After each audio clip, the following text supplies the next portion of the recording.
Fala.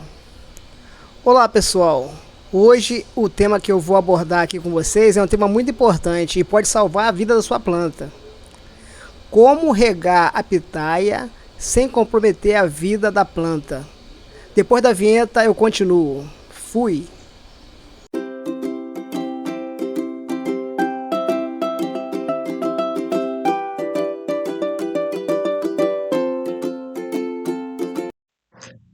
Eu já ia me esquecendo. Meu nome é José Luiz do canal Cultivando Pitaias na Varanda e esse vídeo serve para qualquer planta. Ele não é específico para pitaia. É um vídeo muito bom e que eu peço a todos que assistam até o final, porque quem gosta de planta vai gostar muito dessa matéria.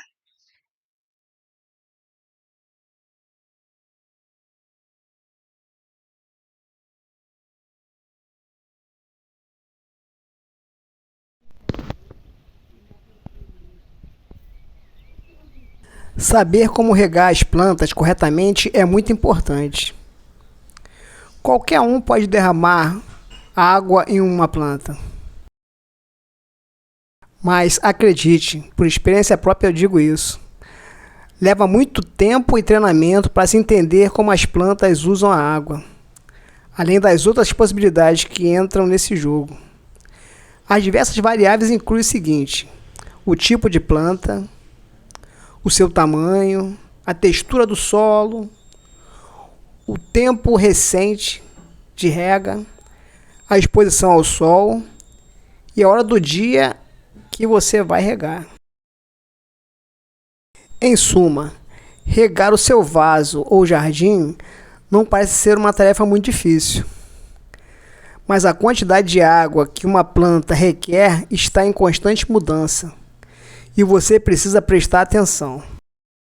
A saúde vegetal é geralmente manifestada em consequência de como é realizada a rega das plantas, pois a experiência do cuidador é fator preponderante, pois é uma prática que deve ser bem executada.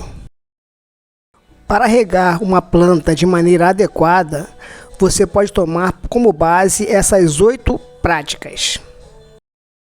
A primeira, colocar água aonde estão as raízes.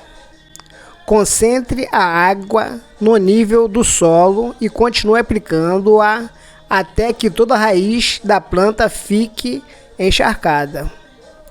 Lembre-se de que as raízes podem ser tão grandes quanto a planta e podem ter uma boa profundidade. Em segundo lugar, verifique o solo antes da rega. O melhor medidor de umidade está no final da sua mão. É o dedo indicador. Quando a superfície do solo parecer seca, insira o dedo alguns centímetros para ver se o solo está seco abaixo. Se estiver, é hora de regar. Se não, espere por mais um dia. Olá, pessoal. A terceira prática: regue as suas plantas pela manhã.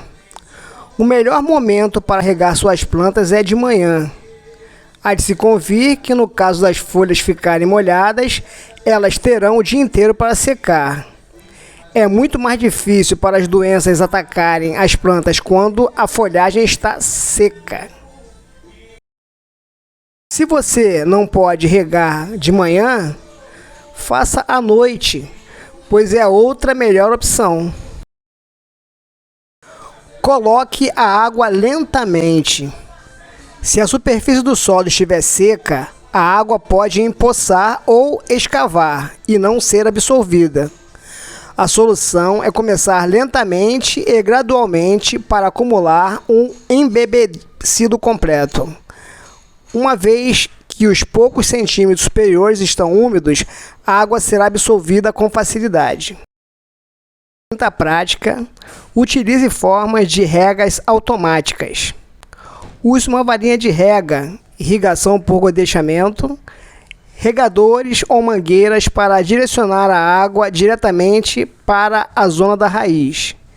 Regar cedo ou à noite minimiza a perda de umidade, devido à evaporação da superfície do solo. Proteger as plantas do vento também reduzirá a perda de umidade. Já a sexta prática, não exagere na rega. As plantas precisam de oxigênio tanto quanto precisam de água. Para a maioria das plantas, é melhor deixar a superfície do solo secar um pouco entre as regas. Isto é especialmente importante com plantas de vasos. É sempre melhor regar com profundidade e com menos frequência. Se não for inscrito, inscreva-se no canal. Quem é inscrito, deixe seu like, comente e compartilhe. Em sétimo lugar, não deixe que o solo seque. No calor do dia, as plantas às vezes murcham para conservar a umidade, mas devem se levantar novamente quando a noite chegar. Se você permitir que o solo fique muito seco, as projeções finas, semelhantes a pelos das extremidades das raízes, podem ser danificadas. Quando as plantas têm que regenerar esses pelos da raiz, ela suga a energia que, de outra forma, seria a produção de flores e frutas. A oitava prática, mas também muito importante, fala-se sobre a cobertura de umidade.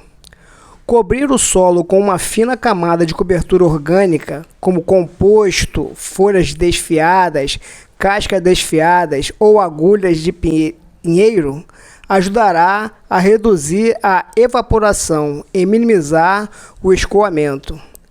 Se a cobertura for mais de 1 polegada de espessura, ela pode trabalhar contra você, evitando que a umidade atinja as raízes.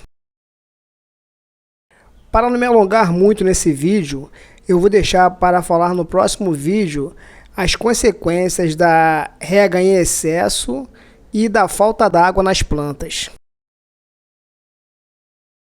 Agradeço a todos por terem assistido o vídeo até aqui. Se não forem inscritos, inscreva-se no canal. Quem é inscrito, deixe seu like, comente e compartilhe para que o YouTube possa enviar esse vídeo para outras pessoas interessadas. Foi um prazer. Muito obrigado. Fui.